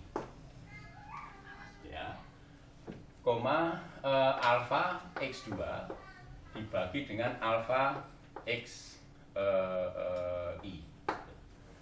Terus sampai dengan alfa dikalikan I min 1 dibagi dengan alfa dikalikan XI. Ya, yang di bawah selalu XI ya. Oke, terus ini masih ya, alfa dikalikan XI plus 1 dibagi dengan alfa XI sampai dengan alfa XN plus 1 dibagi dengan alfa XI. Ya, ini. Nah, terlihat bahwa alfa bisa coret gitu ya. Bisa coret satu. Ya. Hasilnya apa? Hasilnya ternyata sama dengan tadi. Jadi ini X1 dibagi dengan XI, X2 dibagi dengan XI, terus ya sampai dengan XI min 1 dibagi dengan XI, kemudian XI plus 2 dibagi dengan XI plus 1 ya, dibagi dengan XI, terus sampai dengan XN plus 1 dibagi dengan XI. Nah, ternyata sama. Ya, ternyata jawabnya sama. Ya, jadi ternyata ini titik ini tadi yang dihasilkan dengan menggunakan ini, titik yang ini, itu hasilnya ternyata sama dengan kalau kita menggunakan titik yang ini tadi. Ya, oke. Jadi artinya apa? Artinya pemetaan tadi VI itu istilahnya well defined gitu ya. Well defined. Oke. Untuk semua ini ya, untuk ya semua ya, ini tadi 1, 2 sampai dengan N plus 1 ya. Oke, ini saya kasih tanda petik karena bahasa Inggris ya. Oke, good. Kita mempunyai pemetaan tadi ya, dari UI menuju ke R pangkat N. Nah, seperti biasanya kemudian R pangkat N itu kita sertai dengan topologi alamiah gitu ya. Jadi sekarang ya, R pangkat N itu kita sertai dengan topologi alamiah misalnya ya.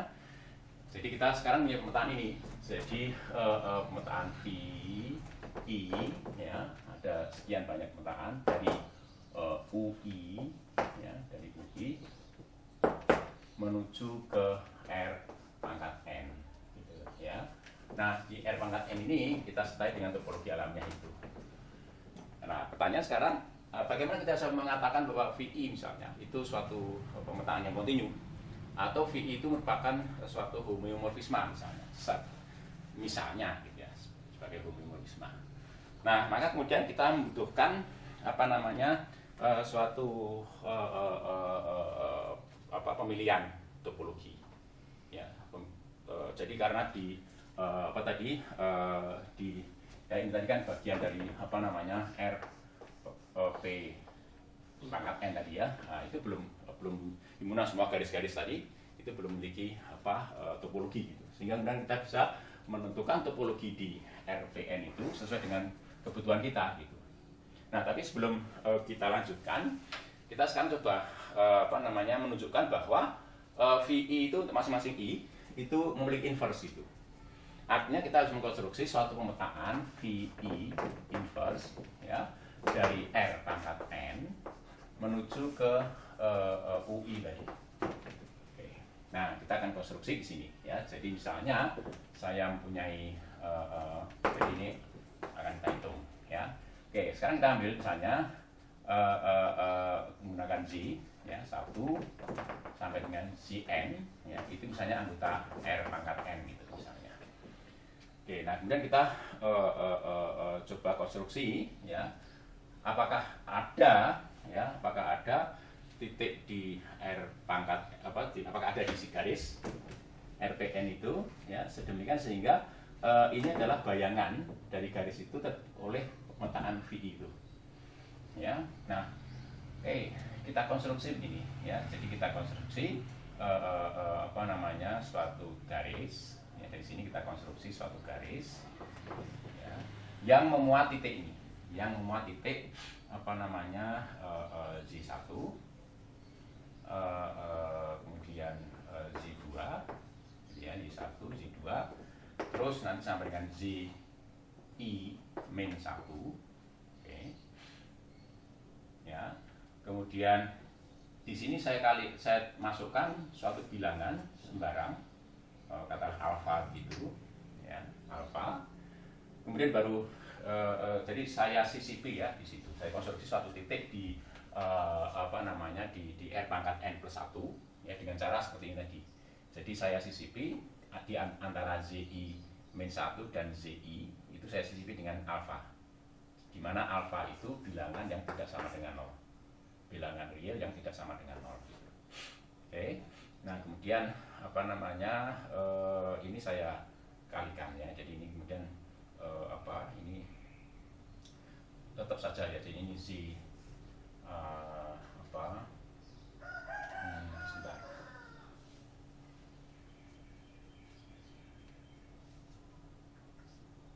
Oh, saya salah.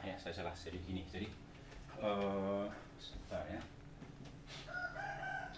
Ini gini. Jadi kurang sedikit ya. Maaf ini keliru ya. Jadi ini saya ambil sebarang alfa. Jadi alfa bilangan real. Jadi alfa itu anggota R itu ya, tidak sama dengan 0. Lalu saya tulis ini. Jadi saya konstruksi suatu titik ya, suatu titik ini ya, suatu titik di R pangkat n plus 1 ya, selain 0 ya. Nah, kemudian bagaimana cara mengkonstruksinya? Ini begini. Jadi Z1 itu saya kalikan dengan alfa Z1. Lalu Z2 juga saya kalikan alfa ya. Oke. Terus sampai dengan ZI min 1 saya juga kalikan alfa. Nah, di titik seharusnya kan ada ZI di sini ya. Nah, tapi di antara ZI min 1 dan ZI itu saya sisipi dengan alfa. Lalu baru ini alfa dikalikan ZI. Terus nanti sampai dengan alfa dikalikan Zn. Nah, kita lihat ini tentu saja ini adalah merupakan anggota anggota R pangkat n plus 1 kecuali titik 0 itu ya. Oke. Ini jadi titik ini ada itu. Oke. Nah, kemudian selain itu juga tentu saja karena alfa itu tidak sama dengan 0 ya, maka titik ini juga ada di suatu garis ya. Kalau ini ya tentu saja ini ada garis ya. Jadi dari sini kemudian kita akan ada garis ya yang memuat titik itu. Jadi alfa Z1, alfa Z2 gitu ya, dan seterusnya sampai dengan alfa ZI min 1, alfa, kemudian alfa ZI plus 1, alfa ZI juga saya, kemudian terus sampai dengan alfa Zn. Tentu saja ini ada pada suatu garis itu ya. Oke, jadi artinya apa? Artinya dari Z1, Z2 sampai Zn ya, anggota R pangkat n itu saya bisa mendapatkan sebuah sebuah titik yang ada di ini tadi Rn plus 1. Nah, tentu saja ini juga ada di suatu garis yang memuat titik itu tadi. Oke, nah kemudian lalu kita konstruksi ya suatu secara resmi, secara formal, suatu pemetaan inverse ya terhadap VI tadi ya, terhadap VI tadi. Ya, kalau misalnya ini adalah garis yang memuat titik ini tadi, yang kita konstruksi dari Y1 sampai Jn tadi, ya, maka ini adalah anggota anggota UI. Sebab apa? Lihat ya, alfa yang tidak sama dengan 0 itu ada di UI. Ya, ada di sini ya, alfa yang tidak sama dengan 0. Oke, nah kemudian kalau ini dipasangkan dikenai VI, maka kemudian semuanya dibagi dengan alfa. Hasilnya adalah ini tadi. Ya, jelas ya. Jadi kalau ini dihitung VI titik ini ya, maka hasilnya adalah ini alfa ZI dibagi dengan alfa, hasilnya YI. W1 maaf ya, alfa Z2 dibagi dengan alfa, hasilnya Z2 dan seterusnya sama dengan ini tadi. Oke, jadi itu saya rasa inverse ya berbagi itu. Oke, saya tulis di sini ya. Saya formal saya tulis di titik ini. Ya, kita lihat sekarang ya bahwa kita konstruksi VI inverse pemetaan dari R pangkat N menuju ke apa namanya tadi UI ya, UI ya, dan ini mestinya titik J1 sampai dengan Cn tadi ya, kita pasangkan dengan V inverse ya, VI inverse dari J1 Z2 sampai dengan Cn. Nah, ini kita masukkan dalam titik ini tadi ya, satu garis yang apa namanya memuat titik alfa Z1, alfa Z2, alfa Zi min 1 ya, alfa, kemudian alfa Zi ya, terus nanti sampai dengan alfa Zn2 ya. Oke, nah yang mudah kita dapatkan ya, tentu saja bahwa ini benar-benar merupakan inverse bagi VI gitu. Kenapa? Karena kalau ini kita kenai VI, maka hasilnya adalah ini tadi. Oke, jadi sekarang kita lihat bahwa, dan ini berlaku untuk setiap ini Rn, artinya bahwa inverse bagi VI pangkat 1 ini berlaku untuk semua Rn. Sembarang anggota Rn selalu bisa dipasangkan dengan satu garis ya di UI gitu. Oke, jadi ini inverse-nya.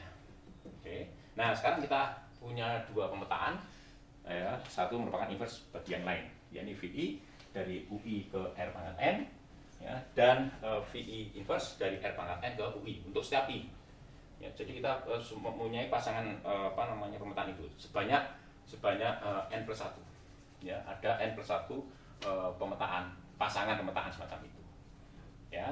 Nah, kemudian apa yang kita lakukan ya untuk mendapatkan ini tadi. Jadi kita kemudian harus ya sebagai contoh sesuai dengan kebutuhan ya, kita ingin misalnya semua pemetaan VI itu homeomorfisme ya, jika diinginkan bahwa semua VI merupakan ya homeomorfisme ya, homeomorfisme dari UI ke R pangkat N ya, maka ya dapat dipilih, maka harus dipilih ya, maka ya harus dipilih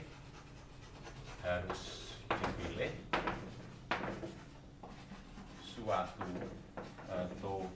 topologi di RPN yang sesuai ya, maksudnya topologi paling kecil ya, topologi paling kecil sedemikian sehingga apa namanya ya kalau sudah paling ya topologi yang paling tepat gitu ya, topologi yang sesuai ya sedemikian rupa sehingga apa namanya pemetaan VI semua I itu merupakan homeomorfisme ya dari UI menuju ke R pangkat N itu tadi. Nah, ini contoh ya, sedikit abstrak gitu ya. Jadi karena kita bicarakan sekarang himpunan garis-garis. Nah, ruang RPN ini disebut sebagai ruang proyektif ya. Ruang proyektif ya, berdimensi N ya. Oke, ya, ruang proyektif berdimensi N, atau saya tulis di sini ya. Jadi apa namanya R pangkat N itu sebagai ruang proyektif berdimensi N. Ya. Jadi RP pangkat N disebut ruang ya, proyektif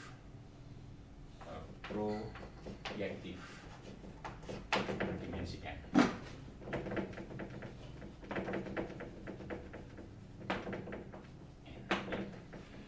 Nah, dalam hal ini sebenarnya bisa diperluas ya. Jadi kalau misalnya R pangkat N itu diganti dengan C pangkat N misalnya. Jadi misalnya R pangkat N plus 1 ya, itu diganti dengan C pangkat N plus 1 ya, himpunan ruang kompleks ya itu. Oke, nah kemudian maka dari sini kita dapatkan nanti R C pangkat N, ruang proyektif kompleks ya, berdimensi N gitu ya. Saya rasa dengan cara yang sama ya, kita akan dapatkan itu. Oke, ini saya rasa contoh terakhir yang kita bicarakan, semoga bermanfaat ya, membuat lebih jelas ya, karena selama ini kita bicara secara abstrak. Nah sekarang kita bicara untuk kali ini contoh-contoh konkret ya terkait dengan ruang topologis dan pemetaan yang sifatnya homeomorfis, dan ini akan bermanfaat nanti ketika kita bicara tentang manifold diferensiabel ya, mungkin di bagian yang lain ya. Terima kasih. Assalamualaikum warahmatullahi wabarakatuh.